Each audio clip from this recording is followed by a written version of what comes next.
Good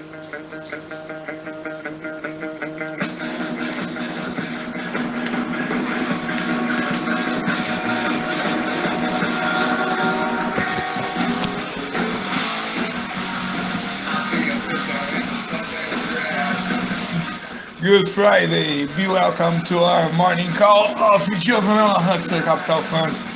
Whoa, rock and roll is very good.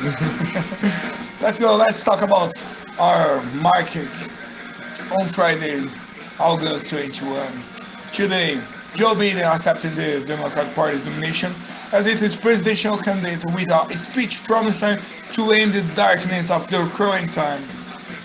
Europe's economy slowed in August, but the pound rise after better than expected business and retail sales surveys. Stocks are set to open mostly fat and Pfizer and Johnson get busy on vaccine trials. Here's all you need to know in financial market from today. Joe Biden wrapped on up Democrat Nation Convention with an absentee speech that promised to lead the U.S. out of darkness, with mentioning President Donald Trump by name once. Character is on the ballot, compassion is on the ballot, decency, science, democracy, they're all on the ballot by the same.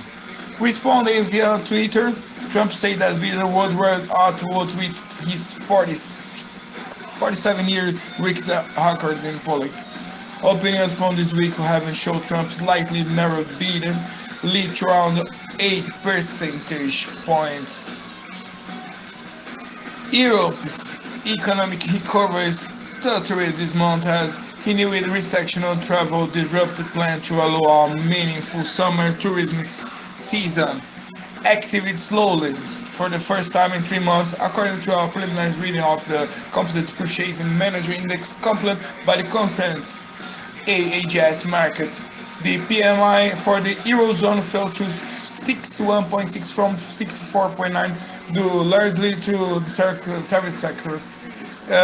German manufacturing, the traditional engine of regional growth, held up better. The PMI rising to 53 from 51, his slowdown.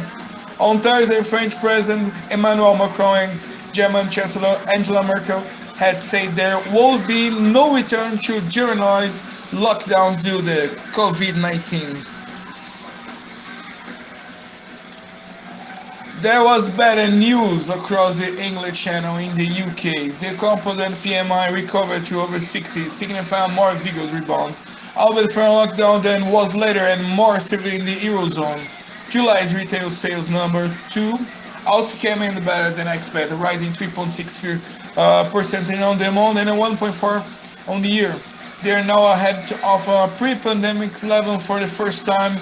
The government also borrowed less than analysts expected in July. Out of the red line was grabbed by the fact that national debt topped £2 trillion, $2.6 trillion for the first time.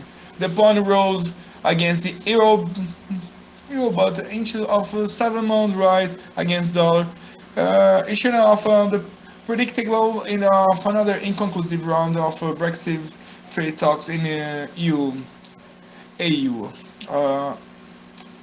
US stocks are set to open likely flat with a little on the calendar to push them in either direction. The Dow futures contract was down 27 points, open 1%, while the S&P 500 futures contract was also down 0.1%, and the Nasdaq 100 futures contract was down by less than 0.1%.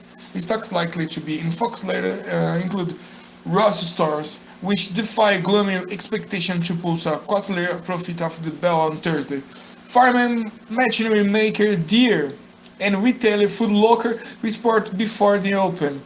Lyft and Uber may share the spotlight after winning a stay on the California court ruling that would force them to reclassify drivers as employees.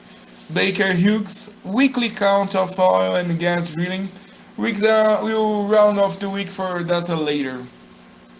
Pfizer and its German partner BioNTech say they are on track to submit their experimental COVID-19 treatment for review by regulators and as early as October. after publishing a fresh data from early stage study.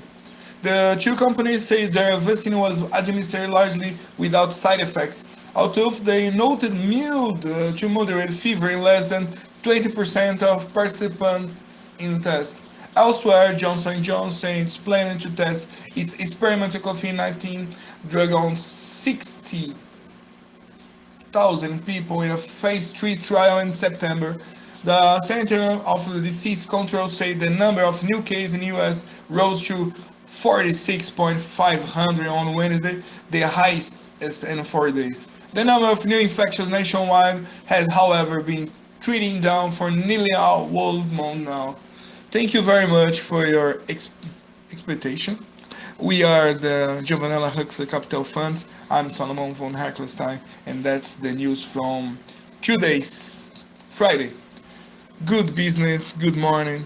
See you next week.